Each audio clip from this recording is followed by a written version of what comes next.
Jarrai dezagun kontzeptu estatistikoak aztertzen.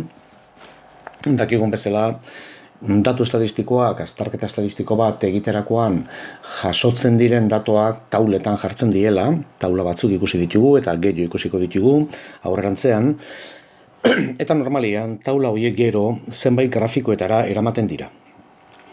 Normalian erabiltzen diren grafikoak dira barra diagrama, histograma eta sektore diagrama. Ikus ditzagun bakoitzaren ezaugarriak. Barra diagraman eta histograman ikusten duzuen bezala, I ardatzean azaltzen dira beti maiztasunak, maiztasun absolutuak. Eta X ardatzean datuak. Ezagatu ingoet, jarraitzeko. Barra diagrama azaltzeko, pentsa dezagun aigeala dado bat botatzen, eta idazten zenbat aldiz. Ateratzen dan bat, zenbat aldiz bi, zenbat aldiz hiru, zenbat lau, zenbat bost eta zenbat sei. Ikusten dugunez, bat atera da bost bat aldiz. Bi, 10 bat aldiz, hiru, 15, hogeita bost aldiz, lau, izango litzateke okerez banao 15 aldiz, bost, hogei aldiz eta sei, bost aldiz.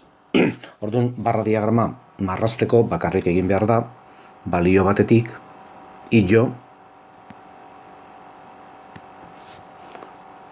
batetik bostea joko genuke, bitik 10eraino, hirutik hogeiraino, lautik 15eraino, bostetik hogeiraino eta seitik bosteaino. Holaxe. Eta hau izango litzateke barra diagrama. Zenbait kasutan, hemen bezala egiten dena da bildu mutur guztiak, marren mutur guztiak. Eta barra diagrama hartzen du horrelako itxura.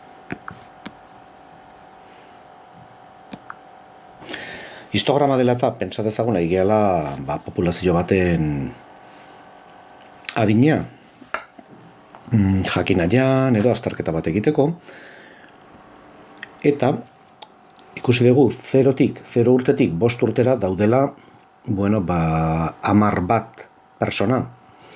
5 urtetik 10 urtera honeaino iristen da, izango litzake 5, 10, 15, 20, 25, 30 bat persona. Igual gutxienekoa da zenbakia, baina ikusten duzue, tarte bakoitzari dagokiola beti kantidadea, kopurua. Eta horrela jartzen dugu, adina guztia jartzen ditugu, eta adina bakoitzari dagokion maiztasun absolutua. Ikusten duzu ere hemen ez diela adin guztia jartzen, baizik eta horrelako sailkapena egin dugu. Hartu ditugu 0tik 5 daudenak,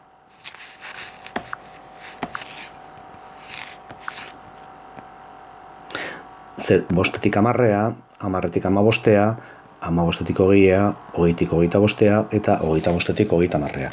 Hau da, sailkatu egin ditugu datuak.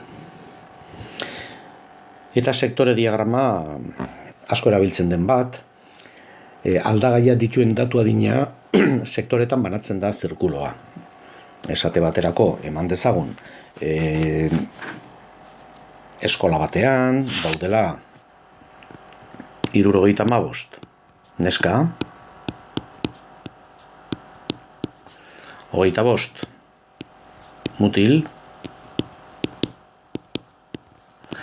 Orduan, honen sektore diagrama izango litzake horrelako zerbait. Neskak 3 laurden, eunetik 75, hoik izango lirateke neskak, eta mutilak laurden bat, beste kuadrantea.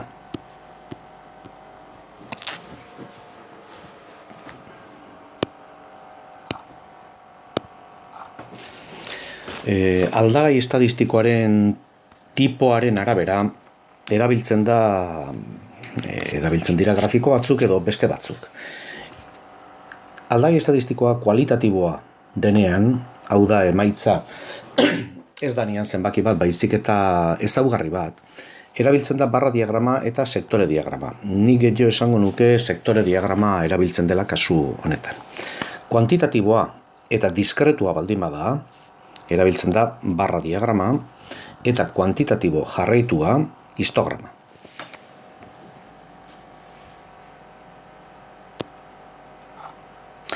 Ikus dezagun gauzak pixka bat argitzeko adibide bat.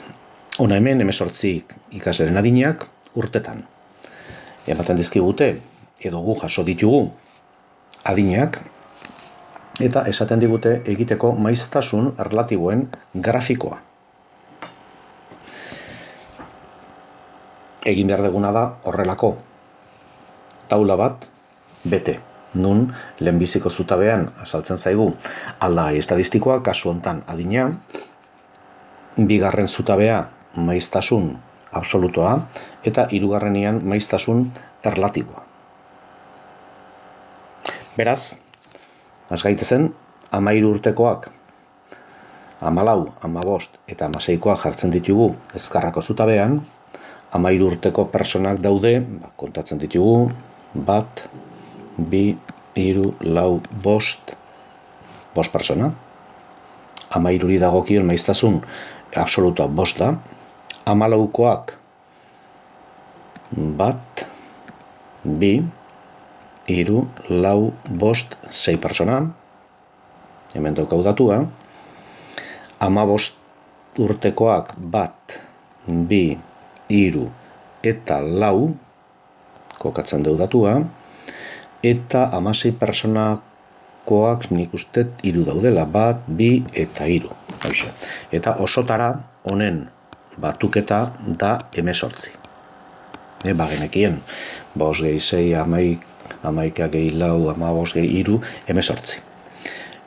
Kalkula ditzagun maiztasun erlatiboak, nola, jakina, 5 dagokion maiztasun erlatiboa izango litzateke, 13 dagokion maiztasun erlatiboa izango litzateke, maiztasun absolutoa 5, zati, populazioa, beraz 5 zati 18. Eta horren emaitza nunbait da, hemen daukazuen datua, 0,278. Berdin egingo genuke, 0,333 ateratzen da, 6 zati 18 zatiketa ginez, 0,222 da 4 zati 18 eta 0,163 zati 18.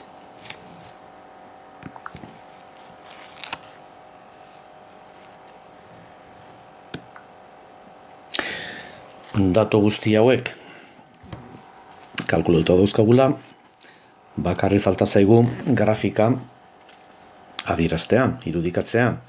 Jartzen ditugu hemen balioak, baino ez dugu jarriko 13 urte, 14 urte, 15, 16 eta 17. Kontutan euki, esaten danean persona batek 13 urte ditula, aigia esaten dauzkala 13 urte baino gehiago eta 14 baino gutxigo. Hau da, 13 eta 14 urte tartean daukala bere adina. 13 baino gehiago eta 14 baino gutxigo.